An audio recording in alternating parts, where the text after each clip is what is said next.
السلام علیکم ورحمۃ اللہ وبرکاتہ۔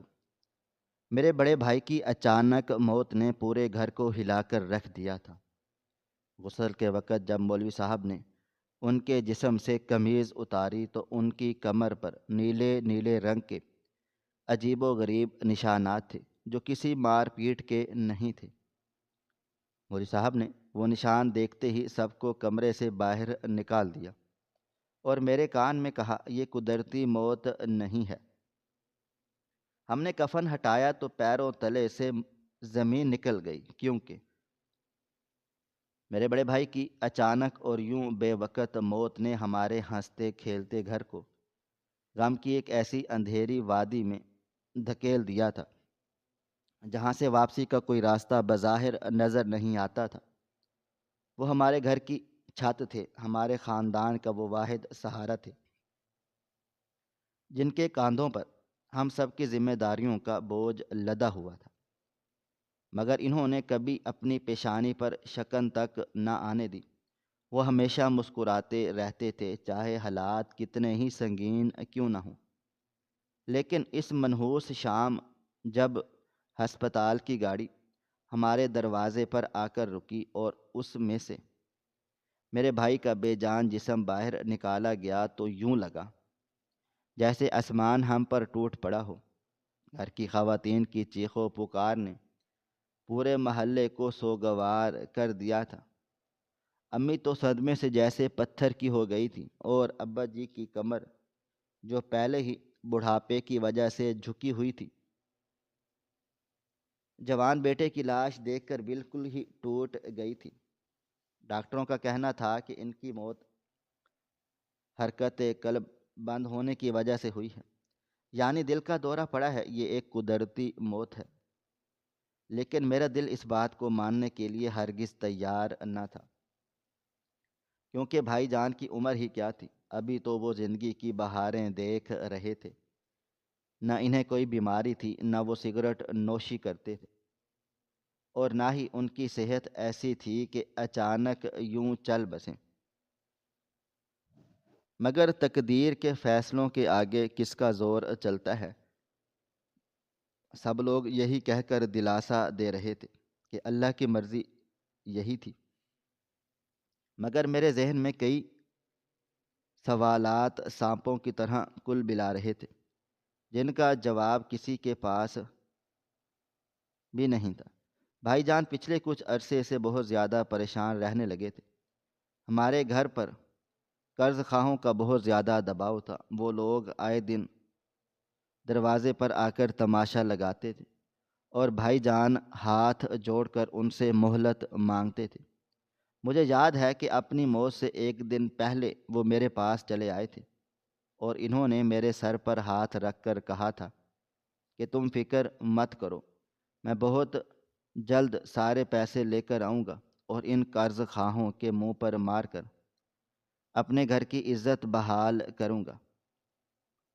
میں نے ان سے پوچھا تھا کہ اتنی بڑی رقم کا انتظام کہاں سے ہوگا، تو انہوں نے صرف مسکرا کر کہا تھا کہ اللہ کوئی نہ کوئی سبب بنا ہی دے گا۔ پھر وہ میرے گھر سے نکل گئے اور اگلی بار ان کی لاش ہی گھر سے واپس آئی۔ ان کے چہرے پر ایک عجیب سی زردی تھی جو عام مردوں کے چہروں پر نہیں ہوتی۔ ان کی آنکھیں کھلی کی کھلی رہ گئی تھیں، جنہیں بند کرتے وقت مجھے ایسا محسوس ہوا تھا جیسے وہ کچھ کہنا چاہتے تھے، کچھ ایسا جو ان کے ہونٹوں پر آ کر رک گیا تھا۔ رات بھر ہم سب لاش کے گرد بیٹھے رہے، روتے رہے۔ گھر میں صفِ ماتم بچھی ہوئی تھی اور ہر آنے والا افسوس کا اظہار کر رہا تھا، مگر میری نظریں بھائی کے ساکت جسم پر جمی ہوئی تھیں۔ مجھے بار بار یہ خیال آ رہا تھا کہ وہ اٹھ بیٹھیں گے اور کہیں گے یہ سب ایک مذاق تھا، مگر موت سے بڑا کوئی سچ نہیں، اور اس سچ کو قبول کرنا انسان کے لیے سب سے مشکل کام ہے۔ صبح ہوئی تو غسل کا انتظام شروع کر دیا گیا۔ محلے کے مسجد کے پیش امام مولوی صاحب جو بہت ہی پرہیزگار اور جہاں دیدہ بزرگ تھے، غسل دینے کے لیے تشریف لائے۔ وہ بھائی جان کو بہت زیادہ پسند کرتے تھے اور اکثر و بیشتر ان کی دیانت داری کی مثالیں دیا کرتے تھے۔ مولوی صاحب نے آتے ہی سب کو ہدایت کی کہ پانی گرم کیا جائے اور بیری کے پتے ڈالے جائیں۔ ماحول میں اگر بتیوں کی خوشبو اور موت کی افسردگی ملی ہوئی تھی جو دلوں کو مزید بوجھل کر رہی تھی۔ جب پانی تیار ہو گیا تو مولوی صاحب نے مجھے اور میرے ماموں کو آواز دی کہ ہم ان کی مدد کریں، کیونکہ میت کو غسل دینے کے لیے محرم مردوں کی ضرورت تھی۔ میں کانپتے ہوئے قدموں کے ساتھ غسل والے کمرے میں داخل ہوا، جہاں بھائی جان کی میت ایک لکڑی کے تختے پر رکھی ہوئی تھی۔ کمرے میں عجیب سی خاموشی تھی، صرف پانی گرنے کی آواز اور ہمارے سانسوں کی آمد و رفت سنائی دے رہی تھی۔ میرے صاحب نے بسم اللہ پڑھ کر غسل کا آغاز کیا۔ انہوں نے سب سے پہلے بھائی کے چہرے سے کپڑا ہٹایا۔ ان کے چہرے پر وہی اذیت ناک تاثر تھا جو رات کو تھا، جیسے موت کے وقت وہ شدید تکلیف میں تھے۔ مولوی صاحب نے ان کی پیشانی پر ہاتھ پھیرا اور زیر لب کچھ پڑھا۔ پھر انہوں نے قمیض اتارنے کے لیے کینچی طلب کی، کیونکہ جسم اکڑ چکا تھا اور قمیض آسانی سے اتر نہیں رہی تھی۔ میرا دل زور زور سے دھڑک رہا تھا، مجھے ایک انجانا سا خوف محسوس ہو رہا تھا، حالانکہ وہ میرے اپنے سگے بھائی تھے۔ مگر موت نے ان کے وجود کو ایک ایسے پر اسرار پردے میں چھپا دیا جس سے مجھے ڈر لگ رہا تھا۔ جیسے ہی مولوی صاحب نے کینچی سے قمیض کو کاٹ کر ان کے سینے اور بازوؤں سے الگ کیا تو ایک لمحے کے لیے ان کے ہاتھ رک گئے۔ میں نے دیکھا کہ ان کی آنکھوں میں حیرت اور تشویش کی لہر دوڑ گئی ہے۔ انہوں نے جلدی سے قمیض کا بقیہ حصہ کھینچ کر الگ کیا اور بھائی کی میت کو کروٹ دلائی تاکہ کمر پر پانی بہایا جا سکے، اور یہی وہ لمحہ تھا جب میرے پیروں تلے سے زمین سرک گئی۔ بھائی کی کمر جو ہمیشہ صاف شفاف ہوا کرتی تھی، اب وہاں نیلے اور کالے رنگ کے بڑے بڑے نشان موجود تھے۔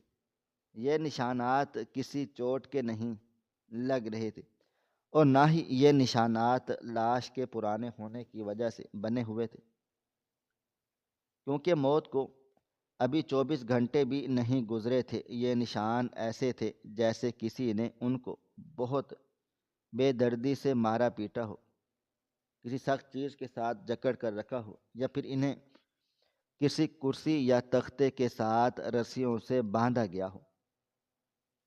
ان نشانات کی نوعیت اتنی عجیب و غریب تھی کہ دیکھنے والے کے رونگٹے کھڑے ہو جائیں۔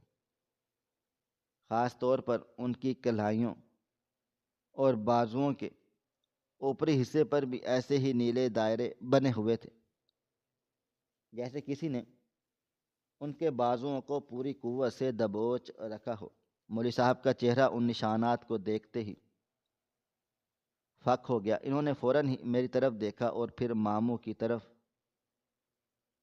ان کی نظروں میں ایک ایسا پیغام تھا جسے سمجھنے کے لیے الفاظ کی ضرورت نہیں تھی۔ وہ سمجھ گئے تھے کہ یہ کوئی معمولی دل کا دورہ نہیں ہے، بلکہ اس موت کے پیچھے کوئی بہت گہری سازش یا کوئی ایسا راز چھپا ہے جو اب تک ہم سب سے پوشیدہ تھا۔ مولوی صاحب نے فوراً اپنے ہاتھ روک لیے اور ایک گہری سانس لے کر کمرے کے دروازے کی طرف دیکھا، جہاں باہر کچھ اور رشتہ دار بھی کھڑے ہونے کی اجازت کا انتظار کر رہے تھے۔ مولوی صاحب نے انتہائی سخت لہجے میں ماموں سے کہا، آپ باہر جائیں اور دروازہ لگا دیں، مجھے اور اس لڑکے یعنی مجھے اکیلا چھوڑ دیں، اور خبردار کوئی بھی اندر نہ آئے جب تک میں نہ کہوں۔ ماموں جان حیران ہوئے کہ غسل کے دوران یہ کیسا حکم ہے، لیکن مولوی صاحب کی بزرگی اور لہجے کی سختی دیکھ کر وہ کچھ بول نہ سکے اور خاموشی سے باہر کو نکل گئے۔ دروازہ بند ہوتے ہی کمرے میں حبس اور بڑھ گیا اور میرے دل کی دھڑکنیں میرے کانوں میں گونجنے لگیں۔ مولوی صاحب نے مجھے قریب بلایا اور سرگوشی کے انداز میں کہا، بیٹا حوصلہ رکھنا اور ڈرنا مت، مگر اپنی آنکھیں کھلی رکھنا، کیونکہ جو کچھ میں دیکھ رہا ہوں وہ ایک قدرتی موت کی نشانی نہیں ہے۔ میں نے اپنی زندگی میں ہزاروں میتوں کو غسل دیا ہے، حادثات میں مرنے والوں کو بھی دیکھا ہے اور طبعی موت مرنے والوں کو بھی، مگر ایسے نشانات میں نے آج تک نہیں دیکھے۔ یہ ظلم کے نشان ہیں، یہ جبر کے نشان ہیں۔ تمہارے بھائی کے ساتھ آخری وقت میں کچھ بہت برا ہوا ہے، جس کا علم صرف اللہ کو ہے، یا پھر ان ظالموں کو جنہوں نے یہ سب کیا ہے۔ اس کی باتیں سن کر میرا دل و دماغ چکرانے لگا، میری آنکھوں کے سامنے اندھیرا چھانے لگا۔ کیا میرے بھائی کو قتل کیا گیا ہے؟ کیا وہ کسی مصیبت میں پھنس گئے تھے؟ میرے ذہن میں ان کا وہ جملہ گونجنے لگا کہ میں پیسوں کا انتظام کرنے جا رہا ہوں۔ کیا یہ نشانات اسی انتظام کی قیمت ہے؟ مولوی صاحب نے مجھے اشارہ کیا کہ میں پانی ڈالوں، لیکن میرے ہاتھ شل ہو چکے۔ میں نے بڑی مشکلوں سے لوٹا اٹھایا اور بھائی کی کمر پر پانی ڈالا، اور پانی ان نیلے نشانات پر سے بہتا ہوا نیچے گر رہا تھا، جیسے وہ زخموں کو دھونے کی ناکام کوشش کر رہا ہو۔ مولوی صاحب زیر لب استغفار پڑھ رہے تھے اور ان کی انگلیاں بھائی کی کمر پر موجود ان نیلے نشانوں کا جائزہ لے رہی تھی، جیسے وہ جاننا چاہتے ہوں کہ یہ ضرب کس چیز سے لگائی گئی ہے۔ پھر ان کا ہاتھ بھائی کے پہلو کی طرف بڑھا جہاں ابھی تک کپڑا موجود تھا۔ انہوں نے مجھے کہا کہ کفن کا نچلا حصہ تیار رکھو، ہمیں جلدی کرنی ہوگی، اس سے پہلے کہ باہر لوگوں کو شک ہو جائے۔ لیکن ان کی آنکھوں میں جو خوف اور تجسس تھا وہ بتا رہا تھا کہ ابھی اصل حقیقت سامنے آنا باقی ہے۔ میں نے کپڑا ہاتھ میں تھام لیا اور اپنی روتی ہوئی آنکھوں سے بھائی کے چہرے کو دیکھا، جو اب مجھے اور بھی زیادہ مظلوم لگ رہا تھا۔ مولوی صاحب نے کپڑے کو مزید نیچے سرکانے کا فیصلہ کیا تاکہ نچلے دھڑ کو دھویا جا سکے، مگر جیسے انہوں نے ہاتھ بڑھایا ان کے چہرے پر ایک جھرجھری سی آئی۔ انہوں نے مجھے سختی سے بازو سے پکڑ اور کہا، میری بات غور سے سنو، جو کچھ تم اب دیکھو گے اس پر چیخنا چلانا مت، ورنہ باہر قیامت ٹوٹ پڑے گی۔ میں نے گھبرا کر اسبات میں سر ہلا دیا، حالانکہ اندر سے پوری طرح میں ٹوٹ چکا تھا۔ مجھے نہیں معلوم تھا کہ قمیض کے نیچے موجود ان نیلے نشانوں کے بعد اب اور کیا دیکھنا باقی ہے۔ مولوی صاحب نے بسم اللہ پڑھ کر جسم کے نچلے حصے سے کپڑے ہٹانے کے لیے ہاتھ آگے بڑھایا، اور میرے دل کی دھڑکن رک گئی، کیونکہ مجھے اندازہ ہو رہا تھا کہ بھائی کی یہ خاموش لاش اپنے اندر ایک ایسا طوفان چھپائے ہوئے ہے جو ہمارے پورے خاندان کو بہا لے جائے گا۔ کمرے کی فضا اب اتنی بوجھل ہو چکی تھی کہ سانس لینا بھی دشوار لگ رہا تھا۔ پانی کی بالٹی میں سے اٹھتی ہوئی بھاپ اب مجھے دھند کی طرح لگ رہی تھی، جس میں سب کچھ دھندلا سا گیا سوائے بھائی کے اس جسم کے جو اب راز اگلنے کے لیے تیار تھا۔ مولوی صاحب کے جملے نے کہ یہاں جو کچھ بھی نظر آئے اس پر چیخنا مت، ورنہ باہر قیامت ٹوٹ پڑے گی، میرے وجود کے اندر ایک ایسا زلزلہ برپا کر دیا گیا جس کی تھر تھراہٹ میں اپنی ہڈیوں کے گودوں تک محسوس کر رہا تھا۔ کمرے کی دیواریں مجھے اپنے اوپر گرتی ہوئی محسوس ہو رہی تھی، اور یوں لگ رہا تھا جیسے وقت کا پہیہ جام ہو چکا ہے۔ میں نے اپنی زندگی میں کبھی اتنا خوف محسوس نہیں کیا جتنا اس لمحے اس بند کمرے میں اپنے ہی بڑے بھائی کی لاش کے پاس کھڑے ہو کر رہا تھا، جن کا چہرہ تو پرسکون تھا مگر ان کا جسم چیخ چیخ کر کسی انکہی داستان کا پتہ دے رہا تھا۔ مولوی صاحب کی پیشانی پر پسینے کے قطرے نمودار ہو چکے تھے، حالانکہ کمرے کا موسم خنک تھا اور پانی کی وجہ سے ٹھنڈک بھی تھی، مگر یہ پسینہ گرمی کا نہیں بلکہ اس دہشت کا تھا جو ہم دونوں کے دلوں میں پنجے گاڑ چکی تھی۔ انہوں نے گہری سانس لی اور کانپتے ہوئے ہاتھوں سے دوبارہ پانی کا مگ بھرا اور بھائی جان کے نچلے حصے پر پانی ڈالنا شروع کیا۔ میں ان کی آنکھوں میں دیکھ رہا تھا جو مسلسل بھائی کے جسم کے ہر انچ کا جائزہ لے رہی تھی، جیسے کوئی ماہر تفتیش کار کسی جائے وقوع کا معائنہ کرتا ہے۔ انہوں نے مجھ سے کہا کہ صابن کی ٹکیا انہیں پکڑا دو۔ میں نے لرزتے ہاتھوں سے صابن انہیں دیا تو وہ بھائی کے جسم پر آہستہ آہستہ ملنے لگے۔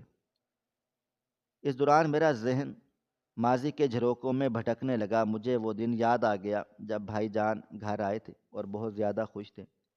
انہوں نے کہا تھا کہ ایک بہت بڑے سیٹ سے بات ان کی ہوئی ہے، وہ انہیں قرض دینے پر راضی ہو گیا ہے، مگر اس کے بدلے میں انہیں کچھ گروی نہیں رکھوانا پڑے گا۔ میں نے حیرت سے پوچھا تھا کہ آج کے دور میں ایسا کون سا فرشتہ صفت انسان ہے جو بغیر ضمانت کے اتنی بڑی رقم دے رہا ہے؟ تو بھائی نے ہنس کر بات ٹال دی اور کہا تھا کہ بس کچھ لوگوں کی زبان ہی ان کی ضمانت ہوتی ہے۔ مگر اب اس کا بند کمرے میں اس کے بے جان جسم کو دیکھ کر مجھے ان کی وہ ہنسی بہت کھوکھلی لگ رہی تھی۔ مجھے ایسا لگ رہا تھا کہ وہ ہم سے کچھ چھپا رہے تھے، کوئی ایسی بات جو ان کے اندر ہی اندر گھٹ رہی تھی۔ مولوی صاحب نے صابن لگاتے ہوئے اچانک ہاتھ روک لیا اور بھائی کے بازو کو تھوڑا سا اوپر اٹھایا۔ ان کی بغل کے نیچے کچھ خراشیں تھیں جو بہت پرانی نہیں لگ رہی تھی۔ یہ خراشیں ایسی تھی جیسے کسی نوکدار چیز سے رگڑ لگی ہو یا پھر کسی نے زبردستی انہیں گھسیٹا ہو۔ مولوی صاحب نے زیر لب کچھ پڑھا اور پھر میری طرف دیکھ کر دبی ہوئی آواز میں بولے، دیکھ رہے ہو یہ نشان؟ یہ کسی گرنے کا نشان نہیں ہے، یہ مزاحمت کا نشان ہے۔ تمہارے بھائی جان نے آخری وقت تک میں خود کو بچانے کی بہت کوشش کی تھی، مگر شاید وہ لوگ تعداد میں زیادہ تھے یا زیادہ طاقتور تھے۔ ان کے الفاظ میرے کانوں میں پگھلے ہوئے سیسے کی طرح اتر رہے تھے۔ میں سوچ رہا تھا کہ میرا بھائی کتنا بے بس ہوگا اس وقت جب اسے موت کے گھاٹ اتارا جا رہا تھا۔ کیا اس نے ہمیں یاد کیا ہوگا؟ اس نے ابا جی اور اماں جی کو پکارا ہوگا؟ یہ سوچ کر میری آنکھوں سے آنسوؤں کا سیلاب جاری ہو گیا، مگر میں نے اپنے لبوں کو سختی سے بھینچ رکھا تھا، کیونکہ مجھے مولوی صاحب کی تنبیہ یاد تھی کہ میں باہر آواز نہیں جانی چاہیے۔ ہم سب نے مل کر بھائی جان کے جسم کو پانی سے دھویا تھا۔ ہر بار جب پانی ان کے جسم پر گرتا تو خون کے جمے ہوئے نیلے نشانات مزید نمایاں ہو جاتے۔ ان کی پسلیوں کے درمیان بھی ویسے ہی نیلے دھبے تھے جیسے کمر پر تھے۔ یوں لگتا تھا جیسے انہوں نے کسی بھاری بوٹ سے ٹوکریں ماری گئی ہوں یا ڈنڈوں سے مارا پیٹا گیا ہو۔ میرا دل چاہ رہا تھا کہ میں بھی باہر جاؤں اور چیخ چیخ کر دنیا کو بتا دوں کہ میرے بھائی کو دل کا دورہ نہیں پڑا بلکہ اسے بے دردی سے مارا پیٹا گیا ہے۔ مگر ثبوت کیا تھے؟ صرف نیلے نشان تو کافی نہیں تھے۔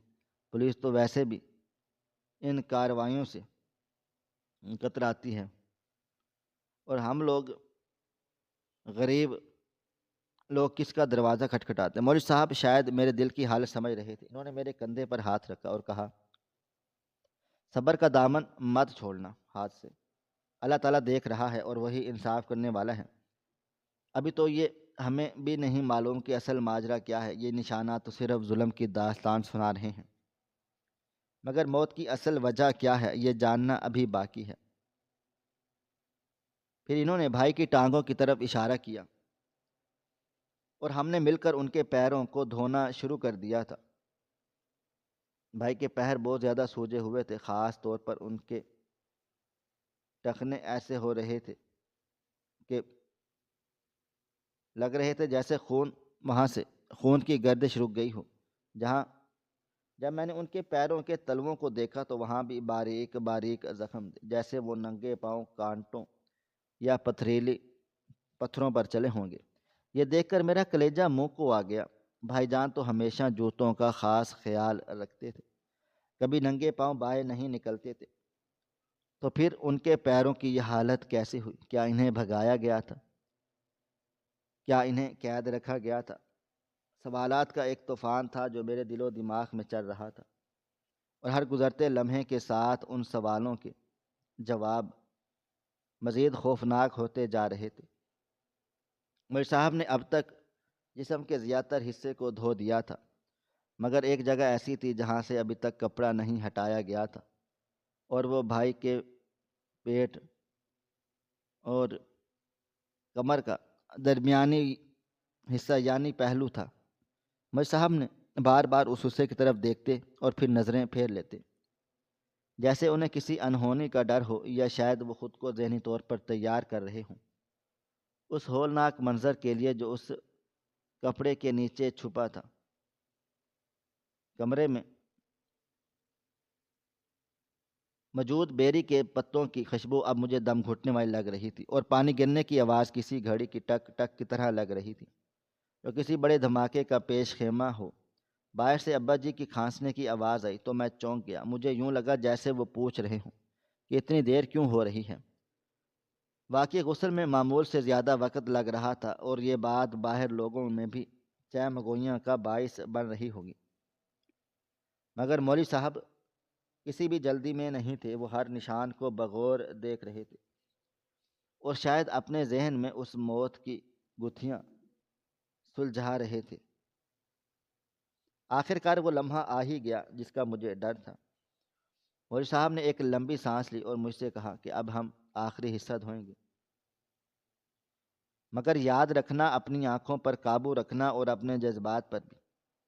انہوں نے بھائی کے پہلو پر موجود کپڑے کو آہستہ سے پکڑ لیا، اور میرا دل اتنا زور سے دھڑک رہا تھا کہ مجھے لگا شاید میری بیٹی پسلیاں ٹوٹ گئی تھیں۔ مولوی صاحب نے کپڑے کی تہہ کو آہستہ آہستہ کھولنا شروع کیا۔ جیسے جیسے کپڑا ہٹتا جا رہا تھا، میری نظریں اس جگہ پر جمتی جا رہی تھی۔ بھائی کی جلد کی رنگت وہاں سے عجیب سی سفید تھی، جیسے وہاں سے خون نچوڑ لیا گیا ہو۔ پھر جیسے ہی کپڑا مکمل طور پر ہٹا تو جو منظر میرے سامنے آیا اس نے میرے ہوش اڑا دیے۔ میرے حلق سے ایک بے آواز چیخ نکلی جسے میں نے بامشکل اپنے ہاتھ سے دبایا۔ بھائی کے دائیں پہلو پر پسلیوں کے ذریعے ذرا سا نیچے ایک لمبا اور گہرا کٹ لگا تھا، جسے بہت ہی بےہودہ طریقے سے سیا گیا تھا۔ وہاں سیاہ رنگ کے موٹے دھاگے کے ٹانکے لگے تھے جو ابھی تازہ تھے، اور ان میں سے خون رس رہا تھا۔ یہ کوئی چھوٹا موٹا زخم نہیں تھا، بلکہ یہ باقاعدہ کسی جراحت کا نشان تھا، جیسے کسی نے ان کے جسم کو چیر کر وہاں سے کچھ نکالا ہو۔ وہ ٹانکے اتنے بھدے تھے کہ صاف لگ رہا تھا یہ کام کسی ماہر معالج کا نہیں بلکہ کسی کسائی کا ہے۔ زخم کے ارد گرد کی جگہ سوجی ہوئی تھی، اور وہاں شدید انفیکشن کے آثار نمایاں تھے۔ نیلا اور پیلا مواد جمع ہو چکا تھا، جس سے اندازہ ہو رہا تھا کہ بھائی کی موت کی اصل وجہ دل کا دورہ نہیں بلکہ اس زخم سے پھیلنے والا زہر اور تکلیف تھی۔ مولوی صاحب کی آنکھیں پھٹی کی پھٹی رہ گئیں۔ انہوں نے کانپتے ہوئے ہاتھوں سے ان ٹانکوں کو چھوا اور پھر فوراً سے ہاتھ پیچھے کھینچ لیا جیسے انہیں کرنٹ لگا ہو۔ ان کے منہ سے بے اختیار نکلا، یا اللہ، یہ کیسا ظلم ہے، کیسا اندھیرا ہے۔ میں پتھر کے مجسمے کی طرح کھڑا تھا، میرا دل و دماغ معاف ہو چکا تھا۔ مجھے سمجھ نہیں آ رہا تھا کہ بھائی کے جسم پر یہ آپریشن کا نشان کہاں سے آ گیا۔ وہ پیسوں کے لیے گئے تھے، وہ تو کسی ہسپتال میں داخل نہیں تھے، تو پھر ان کا یہ جسم کیوں چیرا گیا؟ اور سب سے بڑی بات یہ کہ اگر اس کا آپریشن ہوا تھا تو ہمیں بتایا کیوں نہیں گیا؟ تو یہ کس چیز کا آپریشن تھا؟ میرے ذہن میں اچانک وہ تمام خبریں گردش کرنے لگی جو میں نے اخبارات میں پڑھی تھیں، کہ کیسے غریب لوگوں کو جھانسا دے کر ان کے اعضاء نکال لیے جاتے ہیں؟ کیا میرے بھائی کے ساتھ بھی یہی سب کچھ ہوا تھا؟ کیا وہ پیسوں کی خاطر اپنی جان کا سودا کر بیٹھے تھے؟ مولوی صاحب نے میری طرف دیکھا، ان کی آنکھوں میں آنسو تیر رہے تھے۔ انہوں نے بھاری آواز میں کہا، بیٹا اب مجھے سمجھ آ گئی ہے کہ وہ نیلے نشان کیوں تھے۔ وہ اسے زبردستی پکڑنے کے نشان تھے تاکہ اسے بے ہوش کیا جا سکے، اور یہ ٹانکے اس بات کا ثبوت ہیں کہ اس کے جسم کے اندر سے کچھ چوری کیا گیا ہے۔ یہ قدرتی موت نہیں ہے، یہ قتل ہے، اور یہ ایسا قتل ہے جس میں قاتل نے ثبوت مٹانے کے لیے لاش کو یوں گھر بھیج دیا جیسے کچھ ہوا ہی نہ ہو۔ میرا سر چکرانے لگا اور میں وہیں زمین پر بیٹھ گیا۔ بھائی کا وہ مسکراتا ہنستا چہرہ میری آنکھوں کے سامنے گھومنے لگا، اور پھر یہ ٹانکوں والا بھیانک زخم، ان دونوں تصویروں نے مل کر میرے اندر ایک طوفان برپا کر دیا۔ مجھے اب بھائی کے وہ الفاظ یاد آ رہے تھے کہ میں سب ٹھیک کر دوں گا، میں قرض اتار دوں گا۔ تو کیا انہوں نے قرض اتارنے کے لیے اپنا جسم بیچ دیا تھا؟ مگر پھر وہ زندہ واپس کیوں نہیں آئے؟ یہ ٹانکے اتنے کچے کیوں تھے؟ کیا ان کے ساتھ دھوکہ ہوا تھا؟ سوالوں نے میرے دل و دماغ کو جکڑ لیا تھا، اور سامنے پڑی ہوئی لاش اب میرے بھائی کی نہیں تھی، بلکہ ایک ایسے جرم کی داستان تھی جسے معاشرے کی بے حسی نے جنم دیا تھا۔ مولوی صاحب نے مجھے بازو سے پکڑ کر کھڑا کیا اور کہا، اب رونے کا وقت نہیں ہے، اب ہمیں اس حقیقت کا سامنا کرنا ہے۔ پہلے مکمل اس کو غسل کرنا ہوگا تاکہ ہم اس دنیا کی نظروں سے بچا کر قبر تک پہنچا سکیں۔ اگر یہ بات ابھی باہر نکل گئی تو پولیس لاش کو لے جائے گی، اور پھر اس کی بے حرمتی ہوگی جو ہم لوگ نہیں چاہتے۔ انہوں نے جلدی جلدی پانی ڈالنا شروع کر دیا، مگر میری نظریں ان ٹانکوں پر جمی ہوئی تھی جو ایک بھیانک مسکراہٹ کی طرح کھلے ہوئے تھے اور میرے بھائی کی مظلومیت کی گواہی دے رہے تھے۔ پانی کے بہاؤ کے ساتھ ان ٹانکوں سے رستا ہوا خون بھی بہہ رہا تھا، اور مجھے یوں محسوس ہو رہا تھا کہ جیسے یہ میرے بھائی کی نظر ہے، بھائی کی زندگی تھی جو بہہ گئی اور ہم کچھ بھی نہ کر سکے۔ مولوی صاحب نے کفن کو ترتیب دیا اور جلتی سے اس زخم کو ڈھانپ دیا، مگر میرے ذہن میں وہ تصویر اب کبھی مٹ نہ سکتی تھی۔ وہ ٹانکے میرے دل پر لگ گئے اور ان کی چبھن مجھے ساری زندگی رہنے والی تھی۔ غسل مکمل ہو چکا تھا اور بھائی کو کفن پہنایا جا چکا تھا، مگر اب وہ صرف ایک لاش نہیں تھے، وہ ایک ایسے راز کا مجموعہ تھے، ایک ایسا راز جو ابھی صرف میں اور مولوی صاحب جانتے تھے۔ یہ راز اتنا بھاری تھا کہ مجھے لگ رہا تھا کہ میں اس کے بوجھ تلے دب کر مر جاؤں گا۔ مولوی صاحب نے آخری بار بھائی کے چہرے پر عطر لگایا اور پھر دروازے کی کنڈی کھولنے کے لیے بھی بڑھے، اور دروازہ کھلتے ہی باہر کا شور اندر داخل ہوا اور اندر کی خاموشی باہر نکل گئی۔ مگر اب میں وہ نہیں رہا تھا جو اس کمرے میں داخل ہوا تھا، اب میں ایک ایسے سچ کا امین تھا جو میرے خاندان کو تباہ کر سکتا تھا۔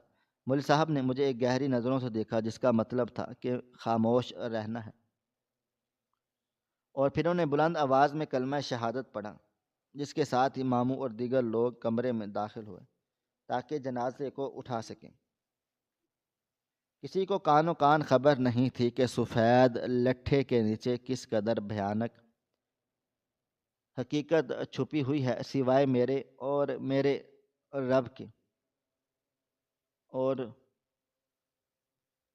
اسی لمحے میں نے فیصلہ کر لیا کہ میں اپنے بھائی کے خون کا سودا نہیں ہونے دوں گا۔ میں اس ظلم کا بدلہ لوں گا، چاہے مجھے کچھ بھی کرنا پڑے۔ لیکن فی الحال ابھی مجھے خاموش رہنا تھا، کیونکہ جنازہ تیار تھا اور قبرستان جانے کا وقت ہو چکا تھا۔ جنازہ اٹھانے کا وقت آیا تو یوں لگا جیسے میرے کندھے من بھر وزنی ہو گئے ہیں، حالانکہ میت کا وزن تو ایک ہی جیسا ہوتا ہے۔ مگر آج اس چارپائی پر صرف میرے بھائی کا جسم نہیں تھا، بلکہ ایک ایسا بوجھل راز بھی دھرا تھا جس نے میری روح تک کو کچل ڈالا تھا۔ مولوی صاحب کی آخری بار چہرہ دکھانے کے لیے کفن ہٹایا تو میں سہم گیا کہ کہیں کوئی ان کے پہلو کی جانب نہ ہاتھ بڑھا دے، مگر مولوی صاحب نے بڑی ہوشیاری اور حکمت کے ساتھ چادر کو یوں تھامے رکھا کہ صرف چہرہ ہی نظر آئے اور باقی جسم پوشیدہ رہے۔ امی جان نے روتے ہوئے بھائی کے ماتھے کو چوما اور ان کے آنسو بھائی کے زرد رخساروں پر گرے تو مجھے ایسا لگا کہ جیسے آسمان بھی اسی کی بے بسی پر رو رہا پڑا ہو۔ ابا جی تو بالکل ہی خاموش تھے، ان کی آنکھوں کا پانی خشک ہو چکا تھا اور وہ خلا میں بس گھورتے جا رہے تھے، جیسے وہ اب یقین کرنے کو تیار نہ ہو کہ ان کا جوان جہاں بیٹا جا چکا ہے۔ جب ہم نے چارپائی اٹھائی اور گھر کی دہلیز پار کی تو پیچھے سے اٹھنے والی نعرہ و شگون کی آوازوں نے میرے دل کے ٹکڑے کر دیے۔ گلی میں لوگوں کا ہجوم تھا، یہ وہی لوگ تھے جو کل تک ہمارے گھر کا تماشا دیکھتے تھے اور آج ہمدردی کا نقاب اوڑھے کھڑے تھے۔ ان میں سے وہ قرض خواہ بھی موجود تھے جن کے طعنوں اور تقاضوں نے میرے بھائی کو اس نہج پر پہنچا دیا تھا کہ اسے اپنی جان اور جسم کا سودا کرنا پڑ گیا تھا۔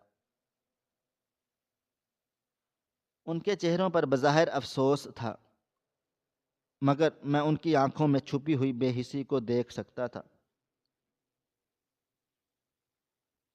میرا جی چاہ رہا تھا کہ میں وہیں چارپائی رکھ دوں اور ان سب کا گرے باندھ پکڑ کر چیخوں چلاؤں، دیکھو تم نے کیا کیا، تم نے لوگوں کی ہوس اور لالچ نے میرے بھائی کا خون پی لیا ہے، تم لوگوں نے اسے مجبور کر دیا تھا کہ وہ اپنی ہی زندگی بیچ ڈالے۔ مگر مولوی صاحب کی نصیحت میرے کانوں میں گونج رہی تھی کہ خاموشی میں عافیت ہے اور اللہ تعالیٰ انصاف کرنے والا ہے۔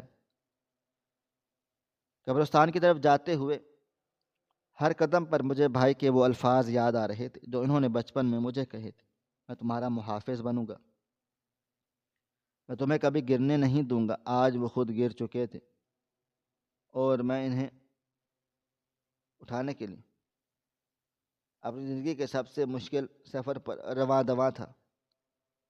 راستے میں لوگ کلمہ شہادت کا ورد کر رہے تھے، مگر میرے دل میں ایک عجیب سی جنگ جاری تھی۔ ایک طرف بھائی کی محبت تھی اور دوسری طرف ان کی اس بیوقوفی پر غصہ کہ انہوں نے ایسا کیوں کیا،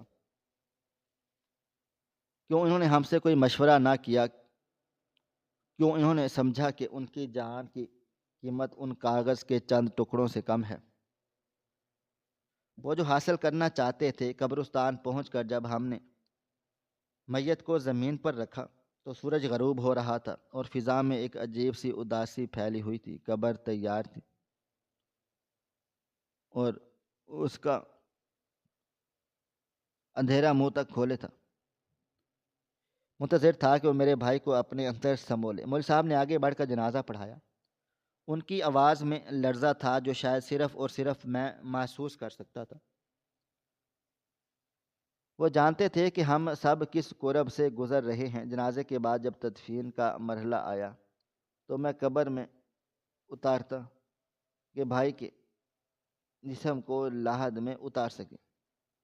جب میں نے ان کے وجود کو اپنے ہاتھوں میں تھاما تو مجھے ان کے پہلو کے زخم کی تپش اپنے ہاتھوں پر محسوس ہوئی۔ حالانکہ وہ ٹھنڈے پڑ چکے تھے، مگر وہ زخم ایک انگارے کی طرح وہاں دہک رہا تھا۔ وہ زخم جو ان کی محبت، ان کی قربانی اور ان کی مجبوری کا گواہ تھا۔ میں نے انہیں بڑے پیار اور احتیاط سے مٹی کی سیج پر لٹا دیا اور ان کا رخ قبلہ کی طرف جانب کر دیا،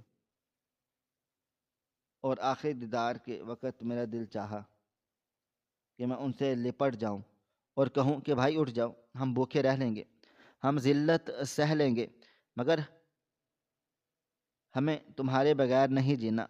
مگر موت کی خاموشی نے میرے الفاظ میرے حلق میں ہی گھٹ کر مار دیے۔ میں کانپتے ہوئے ہاتھوں سے ان کے کفن کی گرہیں کھولیں اور آخری بار ان کے چہرے کو دیکھا۔ جب مٹی کے سپرد ہونے والا تھا، میں نے دل ہی دل میں ان سے وعدہ لیا کہ میں ان کی قربانی رائے گاہ نہیں جانے دوں گا۔ میں ان تمام لوگوں کو بے نقاب کر دوں گا اور جو انسانوں کی مجبوریوں کا فائدہ اٹھاتے ہیں قبر سے باہر نکلتے ہیں۔ مجھے ایسا لگا کہ جیسے میں نے اپنی روح کا ایک حصہ وہیں چھوڑ آیا ہوں۔ لوگوں نے جب مٹی ڈالنا شروع کی تو ہر مٹی خاک میرے سینے پر پتھر بن کر گر رہی تھی۔ وہ بھائی جو ہماری چھت تھا آج خود منو مٹی تلے دب رہا تھا۔ بھائی کا ڈھیر بلند ہوتا گیا، میرا بھائی ہم سے دور ہو گیا، یہاں تک کہ صرف ایک کچی قبر کا نشان رہ گیا۔ لوگ دعائیں مانگ کر جانے لگے مگر میں وہیں بیٹھا رہا۔ مجھے صاحب بھی کچھ دیر رکے، انہوں نے میرے سر پر ہاتھ رکھا اور بغیر کچھ کہے چلے گئے۔ ان کا لمس مجھے برباد کر رہا تھا، بتا رہا تھا کہ وہ میرا راز ہمیشہ اپنے سینے میں دفن رکھیں گے۔ جب قبرستان میں ویرانی چھا گئی اور شام کا اندھیرا گہرا ہو گیا تو میں نے قبر کی گیلی مٹی پر ہاتھ رکھا اور پھوٹ پھوٹ کر رو پڑا۔ میں نے اپنے بھائی سے شکوہ کیا کہ آپ نے ایسا کیوں کیا؟ آپ نے ایسا کیوں نہیں سوچا کہ گردہ بیچ کر یا جسم بیچ کر آپ فرض تو شاید اتار دیتے، مگر زندگیوں میں جو باقی خلا آپ چھوڑ کر جا رہے ہیں وہ زندگی کی کوئی بھی دولت نہیں بھر سکتی۔ تب مجھے احساس ہوا کہ بھائی کے کوٹ کی جیب میں ایک کاغذ کا ٹکڑا تھا جو میں نے غسل سے پہلے نکال کر اپنی جیب میں رکھ لیا تھا، اور اس وقت صدمے میں اسے دیکھنا بھول گیا۔ میں نے کانپتے ہاتھوں سے وہ مڑا توڑا کاغذ نکالا اور موبائل فون کی مدھم روشنی میں اسے پڑھا۔ وہ ایک خط تھا جو بھائی نے شاید اس خونی آپریشن سے پہلے لکھا تھا۔ اس میں لکھا تھا کہ میرے پیارے گھر والوں، مجھے معاف کر دینا۔ میں جانتا ہوں کہ میں ایک خطرناک مجرم ہوں، راستہ چن رہا ہوں، مگر میرے پاس کوئی اور چارہ نہیں تھا۔ ابا جی کی بیماری اور گھر کی نیلامی کا ڈر مجھے سونے نہیں دیتا تھا۔ مجھے ایک آدمی ملا ہے جو میرے گردے کے بدلے اتنے پیسے دینے کو تیار ہے کہ ہمارے سارے قرض اتر جائیں گے۔ مجھے معلوم نہیں ہے کہ میں واپس آؤں گا یا نہیں، اور اگر میں نہ بھی آؤں تو سمجھ لینا کہ میں نے اپنی ذمہ داری نبھا دی۔ ان پیسوں سے قرض اتار دینا اور مجھے دعاؤں میں یاد رکھنا۔ یہ خط پڑھ کر میری ہچکیاں بندھ گئیں۔ یہ کیسی ذمہ داری تھی، یہ کیسی محبت تھی جس نے انہیں موت کے منہ میں دھکیل دیا۔ انہوں نے اپنی جان کا نذرانہ پیش کر دیا مگر وہ یہ بھول گئے کہ ان کی زندگی ہمارے لیے ان پیسوں سے کہیں زیادہ قیمتی تھی۔ ان کی وہ قربانی جسے وہ اپنی ذمہ داری سمجھ رہے تھے در حقیقت ایک بھیانک غلطی تھی جس نے ہمیں عمر بھر کا روگ لگا دیا تھا۔ اور یہی وہ لمحہ تھا جب وہ مجھے زندگی بھر کا سب سے بڑا اور تلخ سبق ملا جو آج میں اس تحریر کے ذریعے آپ سب تک پہنچانا چاہتا ہوں۔ میرے بھائی کی کہانی صرف ایک افسانہ نہیں ہے بلکہ ہمارے معاشرے کے ایک ایسا نوح ہے جسے پڑھ کر ہر آنکھ اشک بار ہو جائے۔ ہم سب کی زندگی مشکلات سے گھبرا کر اکثر ایسے فیصلے کر لیتے ہیں جو بظاہر ہمیں فوری طور پر حل نظر آتے ہیں، مگر ان کا انجام تباہی کے سوا کچھ نہیں ہوتا۔ میرے بھائی نے سوچا کہ وہ اپنا جسم بیچ کر گھر بچا لیں، مگر گھر تو تب بچتا جب وہ خود بچتے۔ در و دیوار کا نام گھر نہیں ہوتا بلکہ گھر تو ان لوگوں سے بنتا ہے جو اس میں بستے ہیں۔ آج قرض تو شاید ہم جیسے تیسے اتار دیں، مگر وہ وجود کہاں سے لائیں گے جو ہمارا سایہ تھا۔ قرض کی دلدل اور سود کا نظام بلا شبہ ایک لعنت ہے جو انسان کو اندر سے کھوکھلا کر دیتا ہے اور انسان کو ایسی مجبوریوں کے شکنجے میں کس دیتا ہے جہاں اسے اپنی مجبوریوں کی اپنی بوٹیاں تک بیچنی پڑتی ہیں۔ مگر یاد رکھیں اللہ تعالیٰ نے انسان کو اشرف المخلوقات بنایا اور اس کی جان کی حرمت کعبے سے بھی زیادہ ہے۔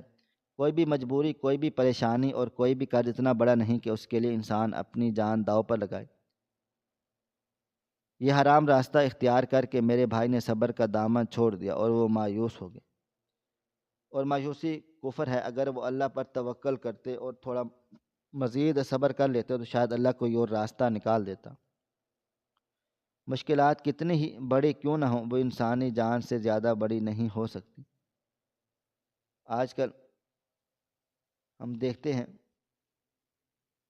اور کہ نوجوان دولت کے حصول کے لیے شارٹ کٹ تلاش کرتے ہیں۔ کوئی غیر قانونی کاموں میں پڑ جاتا ہے، کوئی بیرون ملک جانے کے لیے اپنی جان خطرے میں ڈالتا ہے، اور کوئی میرے بھائی کی طرح عذاب بیچنے نکل پڑتا ہے۔ مگر یقین مانیے کہ یہ راستے صرف بربادی کی طرف جاتے ہیں۔ سکون دولت میں نہیں بلکہ قناعت میں ہے، عزت پیسے سے نہیں بلکہ کردار سے ہے۔ اگر آپ کے سر پر قرض ہے یا آپ مالی مشکلات کا شکار ہیں تو محنت کریں اور بھیک مانگ لیں، محنت کر لیں، مگر اپنی جان کا سودا مت کریں اور نہ ہی کوئی ایسا غلط قدم اٹھائیں جس سے آپ کے پیاروں کو ساری عمر کا پچھتاوا مل جائے۔ میرے بھائی کی موت نے مجھے سکھا دیا کہ زندگی ایک امانت ہے اور اس امانت میں خیانت کرنا سب سے بڑا جرم ہے۔ انہوں نے ہمارے لیے جان دی مگر وہ ہمیں زندہ درگور کر گئے تھے، اور اگر وہ زندہ ہوتے اور اگر ہم مل کر روکھی سوکھی کھا لیتے تو وہ اس دولت سے 1000 گنا بہتر تھا جو ان کی جان لگا کر قیمت حاصل کی جاتی۔ یہ واقعہ ہمیں بھی درس دیتا ہے کہ ہمیں اپنے ارد گرد بسنے والے لوگوں کی خبر گیری کرنی چاہیے۔ شاید کوئی اپنا کسی ایسی ہی کشمکش میں مبتلا ہو اور اسے ہمارے سہارے کی ضرورت ہو۔ ہم اکثر خاموش رہتے ہیں اور جب کوئی سانحہ ہوتا ہے تو پھر آنسو بہاتے ہیں۔ ہمیں اپنی ضروریات کو محدود کرنا سیکھنا ہوگا تاکہ ہم کسی کے آگے ہاتھ پھیلانے یا خود کو بیچنے پر مجبور نہ کریں۔ اور آج جب میں اپنے بھائی کی قبر پر جاتا ہوں تو مجھے مٹی کے اندر سے ان کی خاموش آواز سنائی دیتی ہے جو پکار پکار کر کہہ رہی ہے کہ خدا کبھی کسی کو اپنی زندگی کو سستا مت کرے۔ سمجھنا، کبھی بھی مایوس مت ہونا، کیونکہ جب تک سانس ہے تب تک امید ہے، اور جب سانس ٹوٹ جائے تو سب ختم ہو جاتا ہے۔ میری آپ سب سے گزارش ہے کہ اس کہانی کو صرف ایک کہانی سمجھ کر مت بھلا دیں بلکہ اس سے سیکھیں کہ مشکلات کا مقابلہ ہمت سے کرنا ہے، نہ کہ خودکشی یا خود اذیت کے راستے سے۔ اور اللہ تعالی ہم سب کو اپنے حفظ و امان میں رکھے اور ہمیں صراط مستقیم پر چلنے کی توفیق عطا فرمائے، اور ہمیں اتنی سمجھ بوجھ دے کہ ہم صحیح اور غلط میں تمیز کر سکیں۔ ہماری آج کی یہ کہانی آپ کو کیسی لگی؟ کومنٹ باکس میں اپنی رائے کا اظہار ضرور کریں، اور ہمارے چینل کو سبسکرائب ضرور کر لیں۔ شکریہ۔ اللہ حافظ۔